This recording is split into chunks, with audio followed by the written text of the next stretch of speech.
Of course, it's that time of year where the fall armyworms are making their way into Oklahoma. And Tom, are we seeing the fall armyworms like we were thinking we would? We're actually starting. I'm getting reports of. I have several county educators that are running pheromone traps around the state, and they send in information to me, and they've been seeing an increase in fall armyworm catches in their pheromone traps.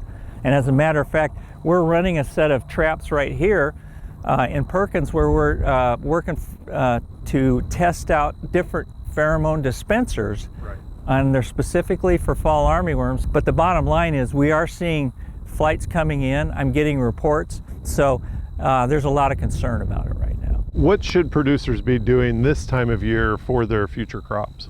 For their future crops, they really need to be watching their crop, their wheat crops as they're coming up out of the ground for fall armyworms, because we're going to continue to have flights coming in.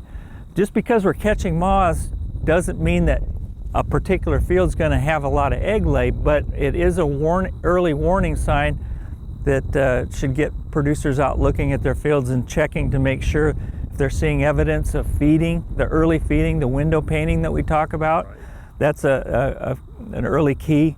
And just to count the number of worms, our threshold's somewhere around 2 to 3 per row foot. And actually, you're doing some really interesting research when it comes to the different strains of fall armyworms. Right. We were contacted by a graduate student that's doing some genetic work and she wants to get fall armyworms from different parts of the country so that she can do some genetic comparisons.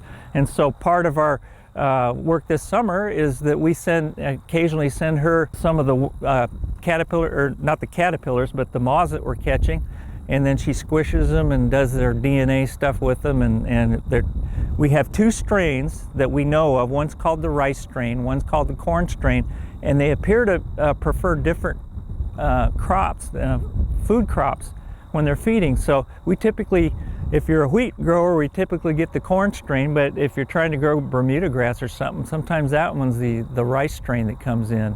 And she's just trying to figure out what their distribution is around the country. And help folks like you in the long term, focus on working with one or another. Absolutely. It'll help us really determine. There might even be, down the line, there might even be a different pheromone that is attracted to one versus the other. We don't know, but yeah, the more information we can have, it never hurts to have more information. And until then, the Oklahoma producers need to be out in their field scouting for fall armyworms. Yes. Don't want to get caught having a nice crop coming up out of the ground and all of a sudden it disappears because the caterpillars got bigger and hungrier and chewed it all down. Whenever the weather turns colder, are we still going to see the same insect pressure? No, they'll slow down. The flights will probably slow down some. And once we hit a killing frost, that's pretty much the end of our fall armyworm season for this year. And then we'll just have to wait again and see what happens next year. But they do not overwinter in Oklahoma, so they won't hang around for next spring or anything. But up until that killing frost, got to be ready for them.